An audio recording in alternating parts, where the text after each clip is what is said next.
Hey guys, welcome back to Amanda's Favorites, where I have new videos for you every Tuesday. Today's review is the Unbound planner. I reviewed this last year, so this year currently for 2019, and it has only gotten better for 2020. I truly believe this is a hidden gem in the planner world. It's a beautifully crafted planner that starts at only $42 for their classic colors. For their limited edition colors, which this lavender is one of their limited edition colors, is $46. They also offer digital downloads of it for $20. And wait until you see all you get in this book. Let's start on the outside. This book is 100% made in the USA, and it is a beautifully crafted book. The coated linen cover feels wonderful in hand, but also feels like water will just slough right off of it. You can see the 2020 there on the front. On the spine has the Unbound. And then each planner comes with 2 ribbon bookmarks, which are long enough to completely pull out to the edge of your book, which I think you should always be able to do with a bookmark, and open up. They are made from grosgrain ribbon. They are crafted to match the color of the cover that you pick. This book is 6 by 8.5. Then it is 0.9 inches thick, so 0.9,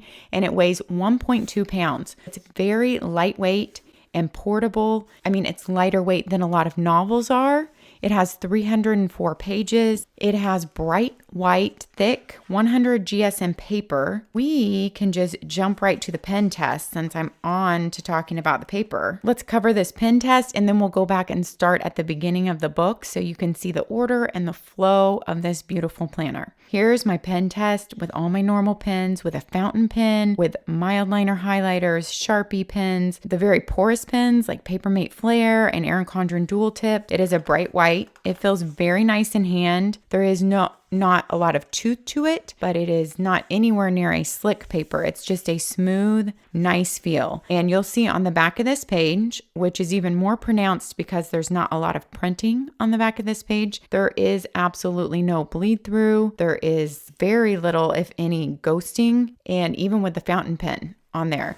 So this paper handles your pens and inks really well. I don't think you'll have a problem with it. The darkest thing I see almost coming through is the ERIN CONDREN dual tip markers. Your end pages even make the book look more beautifully crafted. It's just this really like raw looking, beautiful speckled paper that has a texture to it. And those are on the front and the back. Then you have a little pocket here on the back that you could fold some paper and stick in. It's stuck on very well, and it is a thick pocket, but could definitely stick a card or stamps. This side is open right here, so give you a little bit more room to stick something in there. When you open up your end pages, you have your nameplate page. Then you have a 2020 and 2021 at a glance. This is a 2020 planner. Calendar year only is available from them. You have a table of contents up front, which I find is very helpful. It's going to help you just to jump to different sections of the planner and kind of know the flow of the planner. And then this really helpful chart. I really liked that they threw this in this year. It says setting up your planner, and it is just 6 simple steps, but it kind of guides you through, like when you get a planner, sometimes you're like, oh, you get really excited and what should I do first? So they even take you through these simple steps of flip through your planner to get a feel for the flow and the different layouts, complete your self-reflection and vision board, and they even tell you the pages that is on, create your goals for the year and fill out your goal timeline, decide how you will use your year at a glance spread, begin outlining your biggest goals and projects in the templates provided, and begin your monthly and weekly planning. Remember to incorporate your bigger goals into your regular planning routine. I want to make this clear starting up front. This planner has a very big goal emphasis. They have a section taking you through setting your goals, and your goals are revisited every month and every week. So this is a great planner if you want your goals incorporated into your planner, and just a really classy look, compact, and so well made. This is a planner that I was so happy to bring to you last year, and I'm very happy that I could bring it to your attention again this year, because you guys know that I see a lot of planners, and when there's one that I feel like a lot of people don't know about that is just quality from the outside to the inside, I really want to just get that out there and share that with you. So you start out with a self-reflection page. These are just some questions they take you through, and they give you a little bit of guidance at the top. These are to help to get you set up to be setting your goals. After the self-reflection questions, then you have a self-reflection page. How do you spend your time? time, rate where you are in the following areas. So the big areas that most goal planners ask you to rate, you're going to go through that here. What are you feeling inspired by? And then you're going to get to make a vision board. I personally have not made myself a vision board, but it's an idea that I'm leaning towards. Then you have a page for your goal brainstorming, but they take you through it step by step. I'm going to read the big part of the step. Identify your themes, create your goals, make your goals specific, and organize into a timeline. But as you can see, in between those steps, they have a lot of guidance here. So they're not just throwing you in here without any guidance. They're giving you step by step some guidance, and you have a dot grid page to work through that on. Then you go into your 2020 goal timeline. So as I said, this planner has a big goal emphasis. They are taking you through setting your goals, and you will see how those are incorporated monthly and weekly. So you do not need a separate goal planner with this planner. But if you did already have a separate goal planner, let's say you were using PowerSheets, or you are using the CONDREN little goal guide petite planner, or any other goal planner, it would definitely complement each other. You're going to have spots weekly and monthly to write your goals in here and check back in on them with your progress. So this will work well if you already have a goal setting planner too. On your goal timeline, you're going to think about those things that need to be repeated monthly, repeated weekly, and daily habits. And for goals that don't make sense to go in these boxes, you're going to use this yearly goals spread for 2020. So you'll assign dates to your goals. Assigning dates to your goals is proven to increase the likelihood of achieving them. You're going to think about, like, if I said I want to clean out the garage, what month am I planning to work on that on? Of course, you could change your month, but by assigning a date to it and a month to work on it or to start it, if it's a longer goal, you are giving yourself a step up on achieving that goal. Because if we don't assign ourselves a timeline or a date, then the likelihood of that happening goes way down. And also, this will help you not to make any one part of your year too heavy. So you might think about holidays in November, December, and know that you don't want to do any painting in your house those months, or you don't want to do any major organizing. It helps you to look throughout the whole year and say, okay, wow, I said I was going to do 5 things in January. Well, some of those are big things, and that might be a bit too much. So to be able to glance over that and then change that. So this might be a spread that you might want to do in pencil or a friction pen. At least I would want to. Future goals and dreams. This is to think ahead. Think ahead to next year, just those big goals and dreams. 5 years, 10 years, and someday, just to have those in your mind. I think when we have them in our mind, they inspire us, they drive us in all the little things that we do each day just to have these in our mind. Then you have a 2020 overview of your entire year. So you can use this for anything. This can be to map out your goals, which I'm assuming is kind of more of what their intended use is. You could also use this if you want to list birthdays or anniversaries. You can use this if you want to list major bills, like I usually use for my 12-month spread, or if you want to list vacations and days off school. So this 12-month overview can be used for anything. I like that it's all on one page and you can really see your whole year. Then you have a year at a glance. I love when planners have this feature. Not too many planners have this feature. I love this year at a glance feature where you see the entire year and you can chart something for every day of the year. So I know many women use this for their menstrual cycle. Some use it for chronic conditions to like mark down their pain or when they're using medication and how much. So for managing chronic health conditions, this can be helpful too, to see the entire year. It can be just for mood tracking, something fun like that. It could be for charting your steps every day. It could be for charting miles every day. And then there is a little margin at the bottom. So if you were charting like miles walked and you wanted to write like a total for the month down here, you do have room at the bottom to write that. So the year at a glance is just one of my favorite spreads, and I love that they've included it on here. It fits so well on these 2 pages, and your boxes are good sizes. Other things that you could use this for are habit tracking, scheduling your vacations and like time off work, looking at how often your kids are sick, especially if you have like a little one with chronic ear infections. These are just things that I've been through when my kids were little that I know having something to like chart when they were having those ear infections. This is just an example, how long they were on the antibiotics, when did they put them on another antibiotic? And then, how many of those do you want to go through before you get ear tubes? Charting those type of things, this type of chart is so helpful. Then you have a seasonal list chart. And this is really interesting, an addition this year. You have winter, spring, summer, fall. So you're starting in winter, of course, in January. And these are for those things that you might just do once a season and that you might forget. You can note those on here, or it could be for goals that you intend to get done in these seasons. And then you have just a list. So for your year, if you think of anything else that might possibly not fit into, you don't have to do it in the fall or in the spring, but you want it to get done this year.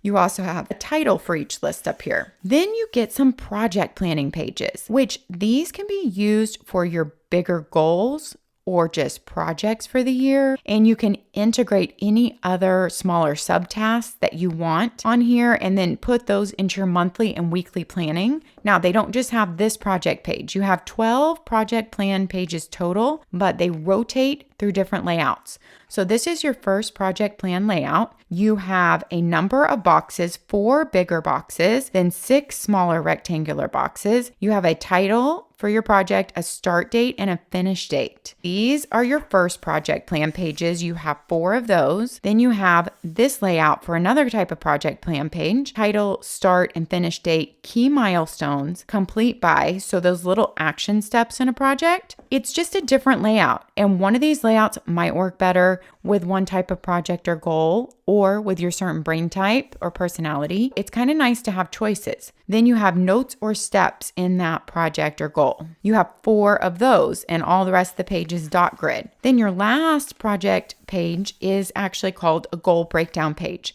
So those bigger goals that you really need to break down, start, complete, description, be specific, motivation, why is this important, reward, celebrate success, how will I hold myself accountable, key milestones. These need to be incorporated into your weekly and monthly planning pages.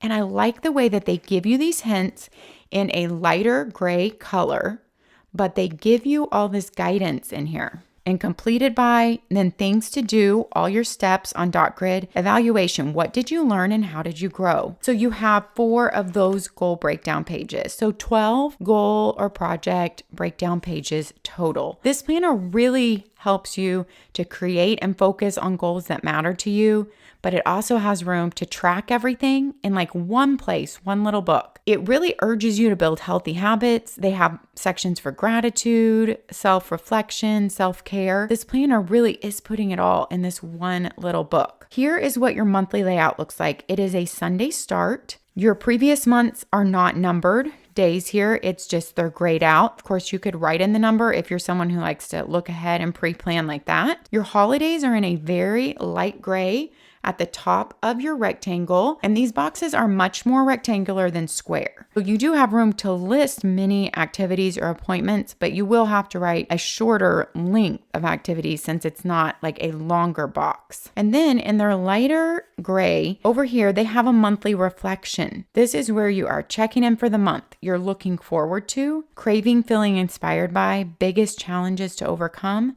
successes and highlights, lessons learned to improve, and I need to let go of. So you have your monthly layout, and I feel like you have enough room in these boxes to write most people's family schedules in here. And then for every month, you actually have another 2-page spread. This is January. You have your little calendar.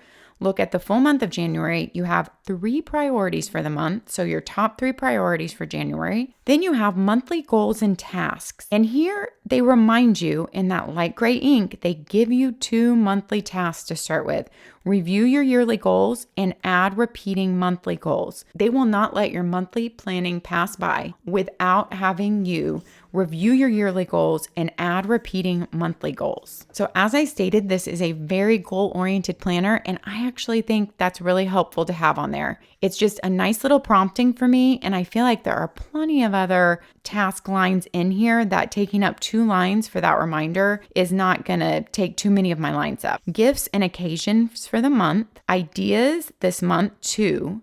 This is really interesting. So ideas this month to be creative, be healthy, help others, take care of myself, be connected, and have fun. I like these little prompts of things to think about this month. How can I be creative this month? How can I be healthy this month? How can I help others this month? How can I take care of myself this month? How can I be connected this month? And how can I have fun this month? I think those are so important in our mental and emotional health. Those are really nice prompts. Then for the month, you have just a lined note space and a dot grid note space, half and half. That's nice for if you need to carry over any monthly list items, if you're doing a big project that month that you kind of just want room to draw out, plan out, have notes on, or just if you need to take notes throughout the month on important phone calls or with doctor visits, that type of thing. Then you go into your weekly planning. So every month, that's what you're going to start with. Your monthly layout, Sunday start, your monthly reflection, then your this month's priorities page, so your monthly planning page. Then you go into each week has their own weekly priorities page and habit tracking. This one I did my pen test on, so I'm going to skip to the next week. So each week is shaded in on your calendar up here in the left-hand corner. You get to see kind of a scope of where you are in the month. Then for each week, you have this week's priorities. So you have 3 priorities for the week. So kind of your 3 action items that need to happen. I love having that there. Your weekly goals, and they put in 3 goals for you. Add repeating weekly goals and review monthly goals. Your act of kindness and self-care for the week. So what are you going to do for those things? They have your tasks divided into easy tasks and bigger tasks. And I think this is a great way to divide your tasks. I remember loving this idea last year when I reviewed Unbound, and I really need to implement this into my task list. Sometimes we can have a short block of time, and it will help us just to be able to knock out a few easy tasks. And then we can look when we have a bigger chunk of time or when we're more mentally there, like early in the morning, and we say, I need to conquer one of my bigger tasks for this week. And we can look on that side.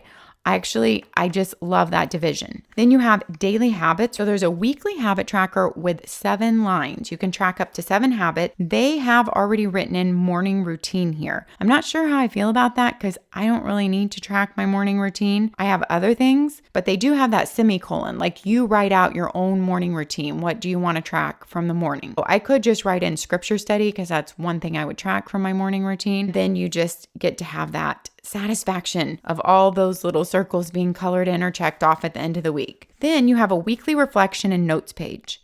So what are you looking forward to? Biggest challenges to overcome, successes and highlights, lessons learned, and how to improve. They're giving you some ideas every week on what to reflect on, but you certainly do not have to use only their prompts. You can use this for any notes you need throughout the week. It could just be for journaling about your week. I love how every single week you have this page before your weekly layout. Here is your weekly layout. It is a vertical layout. It has a typical Monday start for your week, a don't forget box, so something for the week that you just want to have right in front of you here. You have a meal planner right here for the whole week, Monday through Sunday. That is nice. You can write in those meals right there. If you don't need to have your meal planning here, you could use this for something else. You could write in steps for each day here, how many you get, miles walked each day. You could track your mood each day. You could track your sleep each day. If you don't want to use it for meals, don't let that turn you off because there's a lot of other uses that you could use that for. Then you have your top 3 for every day, whatever you need to get done, or you might use those for like appointments. You might save that section for appointments up there, and then your task list goes down here. That's actually how I would probably use it. Then you have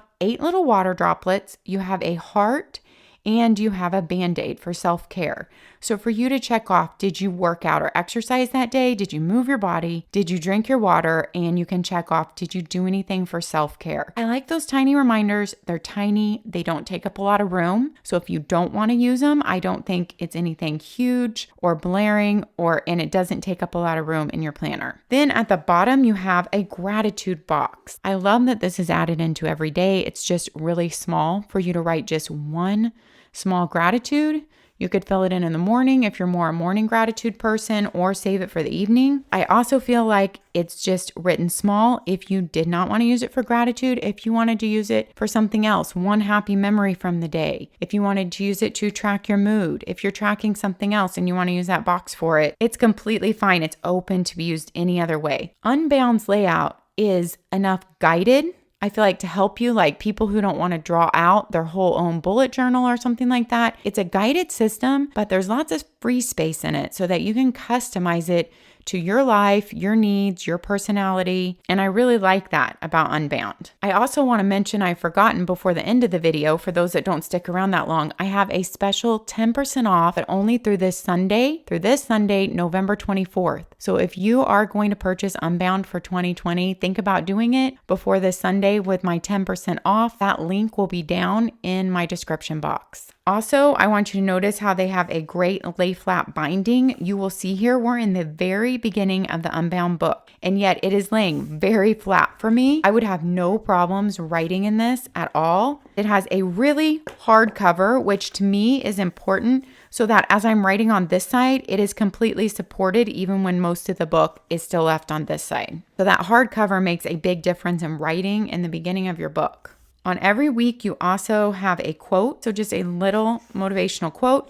Then you go into your week's priorities and reflection page, and then you go into your next week. That is how the Unbound planner flows.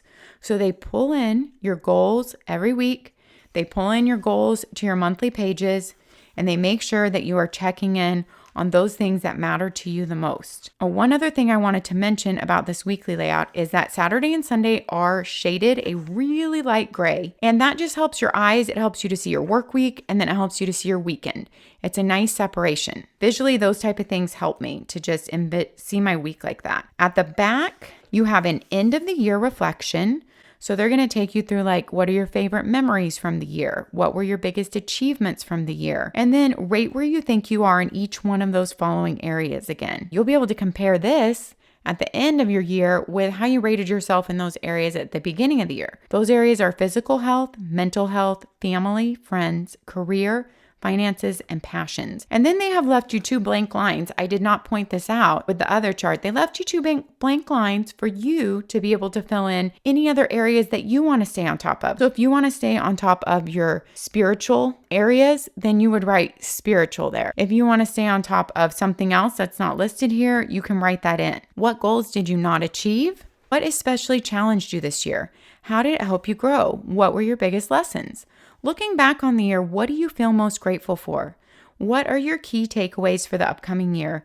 And what goals do you want to focus on? That is your end of the year reflection. And then you have 12 note pages, I believe, if I counted right. And like half of them are lined and then half are dot grid. So that's a nice amount of note pages when you already get a monthly, 2-page spread for notes, and a weekly, in between every single week, a 2-page spread for notes. So I feel like that is enough note pages since you get all those extra pages. I love the rounded corners on this book and the rounded pages on this book. Not only do I feel like I don't get poked like with some other hardbound books if they're not rounded corners, but that also just helps your book wear well. So it also looks nice, it feels nice in hand, and it helps it wear well. I also wanted to mention that they have some printables on their site, which they plan to add more to, I believe. And right now they have like a budget and a monthly habit tracker, and those can actually be printed and sized to fit in after your monthly layout in your blank space here every month. If you wanted to print like their budget page, because that's something that you really want to keep track of every month in your planner to have it in one book, or a monthly habit tracker, because there's some people that do a lot better with a monthly habit tracker than a weekly habit tracker, or they just want to do both. They want to see, the whole month of habit tracking. You can just stick it in here easily with like the little double-sided tape things that you can buy off Amazon. Simple